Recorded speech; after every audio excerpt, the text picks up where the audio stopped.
Qu'est-ce que la Torah pense des superstitions? Alors, a priori, il n'y a rien de plus opposé à la Torah que les superstitions, et on va essayer d'expliquer pourquoi. Le problème qu'on a, c'est que dans le judaïsme, dans des sources qui font consensus dans le monde de la Torah, comme la Gemara et autres, on a des textes qui ressemblent énormément à des superstitions, comme par exemple le mauvais œil, le Aïn Hara, ou toutes sortes de ce qu'on appelle des ségoulottes. Le mot ségoula vient du mot mesougal, ça veut dire une capacité, toutes sortes d'actions que si on les fait, alors ça a une capacité de nous amener telle ou telle récompense. Par exemple, si on lit tel texte tant de fois, alors on aura une bonne parnassa, une bonne abondance financière. En tout cas, on va essayer d'expliquer la différence totale qu'il y a entre ces deux concepts. D'un côté, les superstitions et d'un autre côté, ce qu'on appelle les ségoulottes qui se trouvent dans des sources du judaïsme. C'est parti. Alors, premièrement, pourquoi est-ce que les superstitions, c'est l'inverse de la Torah? Eh bien, en très gros, le but de la Torah, c'est de devenir meilleur, d'être moral. Donc, de faire le bien, de vouloir le bien, d'être une personne morale.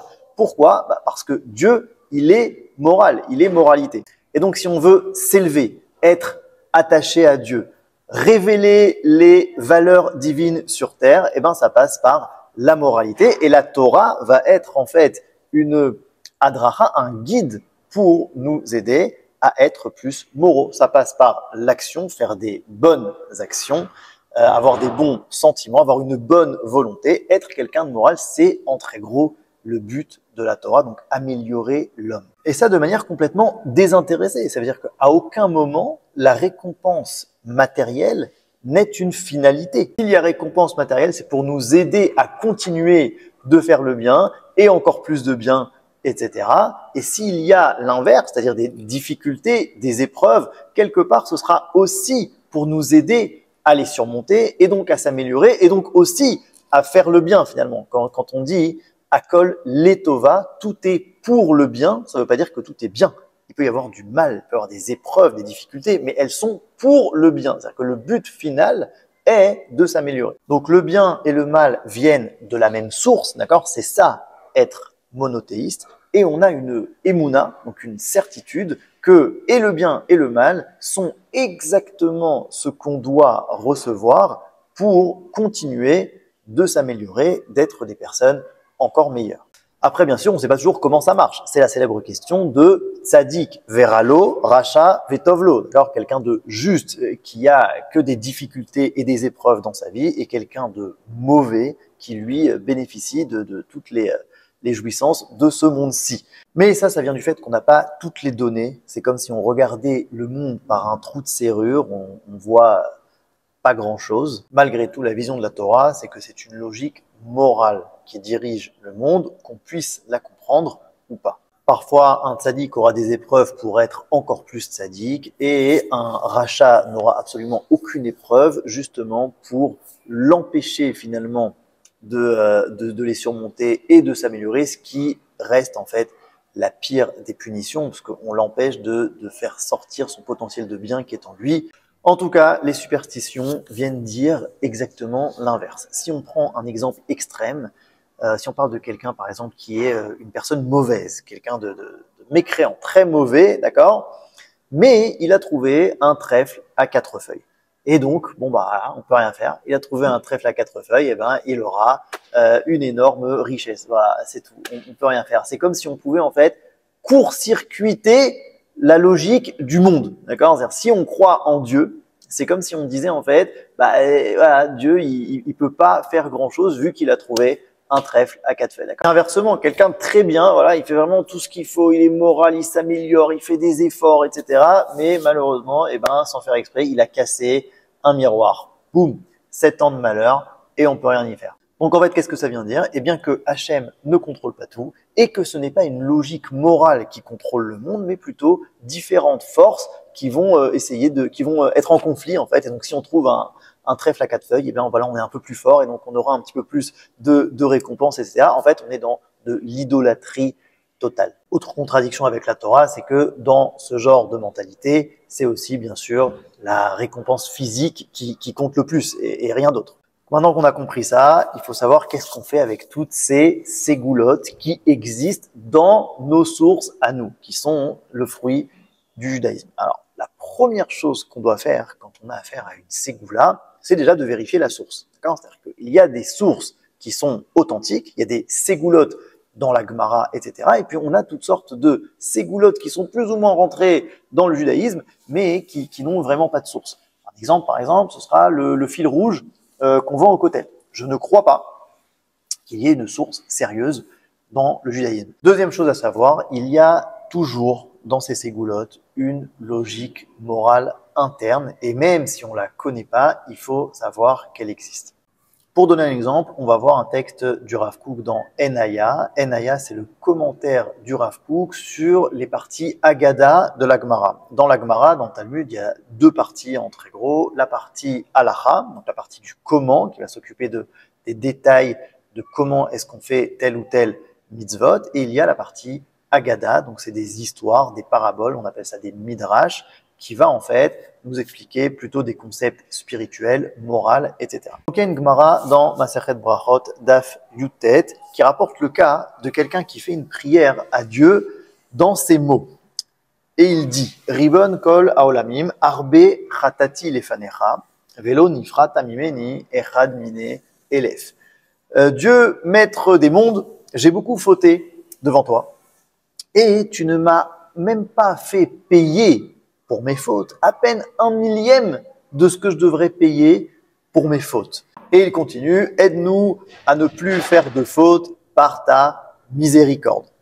Et là-dessus, donc sur cette prière-là qui est proposée ici, nous dit Abaye, il ne faut pas dire comme cela. Pourquoi? Parce que Léolam al yiftach adam piv la satan. Parce qu'un homme ne doit pas littéralement ouvrir la bouche du Satan. Ça veut dire qu'il ne faut pas donner une excuse au Satan pour te punir. Sous-entendu, vu que tu as dit « Dieu, tu ne m'as pas fait payer pour mes fautes, même pas 1/1000 de ce que je te dois », vu que tu as dit ça, alors du coup, on va te punir. Donc on peut comprendre cette Gemara de manière complètement superstitieuse, comme si Dieu n'avait pas fait attention à ce que cette personne doive payer pour ses fautes, doivent rembourser pour ses fautes, entre guillemets.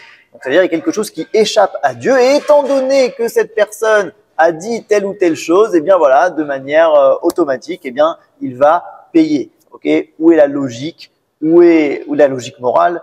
Où est le fait qu'Akadosh Baruch Hu contrôle tout? Ça paraît extrêmement bizarre. Et donc, heureusement que le Rav Kook va nous expliquer quelle est la logique morale de cette Gemara. Et il va dire comme ça, pour s'améliorer, l'homme a besoin d'un modèle de qu'est-ce qui est bien et qu'est-ce qui ne l'est pas, qu'est-ce qui est juste et qu'est-ce qui ne l'est pas. Son modèle, comme c'est écrit dans la Torah, Ve'alarta bidrachav, tu dois aller dans les chemins d'Akadosh Baruch Hu. Son modèle, entre guillemets, c'est l'attitude d'Akadosh Baruch Hu, la manière dont Dieu a d'agir dans le monde, de se comporter. Donc bien sûr, la miséricorde, mais aussi la justice et aussi le courage, la bonté, etc. Tout ça vont faire partie du modèle que la personne a pour s'améliorer. Donc si le modèle de la personne est altéré, s'il est faussé, alors c'est catastrophique. C'est bien pire que de faire un mauvais acte ou une mauvaise pensée. C'est en fait la source de tous les actes et de toutes les pensées qui, lui, est altéré. Donc c'est catastrophique. Et ici, en fait, c'est ça l'enjeu. C'est-à-dire que quelqu'un qui dit à Hachem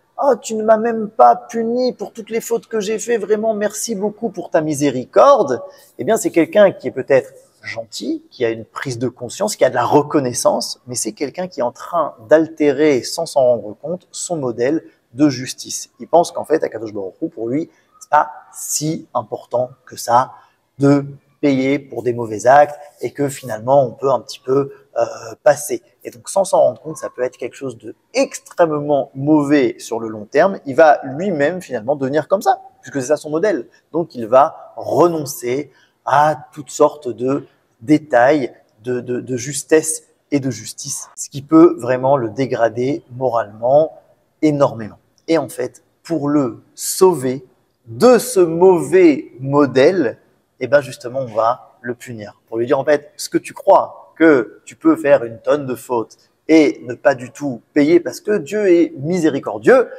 eh ben en fait, c'est faux. Tu vois bien d'ailleurs, voilà, tu as été puni.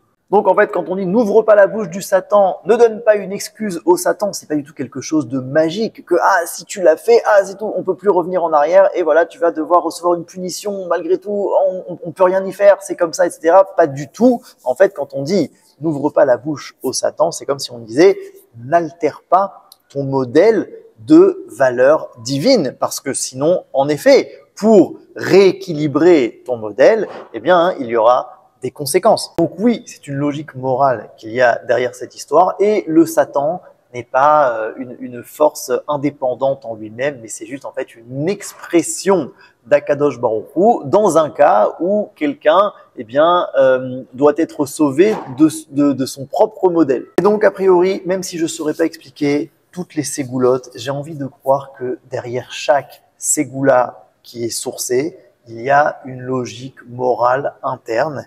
Et d'ailleurs, je pense que plus on en est conscient et plus on passe le processus intérieur que nous appelle à faire cette ségoula, et plus elle aura un effet. Et pour finir, on raconte sur beaucoup de grands rabbinim, comme par exemple le Chafetz Chaim, lorsqu'on leur demandait donnez-nous des ségoulottes pour vivre longtemps, pour avoir de la richesse, etc. Les réponses, très souvent, c'était des choses extrêmement simples, très communes, comme par exemple, il faut toujours dire la vérité, ou il faut toujours respecter ses parents, etc. C'est-à-dire des choses dans lesquelles le lien de cause à effet moral est assez visible et pas tellement dans des actes où, on va dire, sera plus difficile de le voir. Et c'est assez logique parce que finalement, on ne recherche pas des raccourcis spirituels pour avoir une récompense matérielle, mais ce qu'on cherche, c'est à devenir meilleur.